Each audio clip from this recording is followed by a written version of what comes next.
السلام عليكم كلتو عنا wanaagsan meel kasta dunida joogtaan soo dhawaada mowduuca kooban waxaan ka hadli doonaa 5 shaqo oo muhiim ah oo beerku ku qabto jirka iyo guud ahaan sidoo kale noolaha waxa kamid ah inuu sumaha ka saaro marka laga hadlayo jirka gaar ahaan sumaha qofka soo raaci kara xubnooyinka sidoo kale dawooyinka qofka marka uu isticmaalo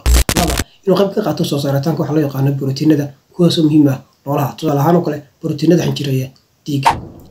sidoo kale beerku wuxuu dheeli tiraa sokorta dhiig wareega haddii ay ku badato waa la kaydiyaa glucose sidoo kale haddii marka ay yaraatana waxa la soo daayaa waxa loo yaqaan glucose si marka qofku ama nooluhu ugu helo tamar qodobka afraad waxa uu yahay soo saaritaanka waxa loo yaqaan beelka kaas oo loo adeegsado in lagu burburiyo wixii duxo marka oo qofka ama sidoo kale nooluhu cunay si marka looga saaro qulka dhiigga si markaana aad loo yaray ugu dambeyntii qodobka shanaad waxa uu yahay kaydinta nafaqooyinka haddii ay ku badato waxa loo yaqaan glucose dhiig wareega waxa loo bedelaa maadada loo yaqaan glycogen taas oo haddii loo baadana dib loogu celiyo glucose si marka uu helo nooluhu tamar ama awood sidoo kale waxa la kaydiyaa macdanaha sidoo kale fitamiinada sidoo kale waxa jira cudurro ku dhici kara beerka sida fatty liver disease oo ah in duxdu marka ay ku badato beerka iyo sidoo kale cudur ku dhaca beerka loo yaqaan cirrhosis kaas oo marka dambe ku dambeeya waxa loo yaqaan kansar ku dhaca beerka tan kula dambe nabadgelyo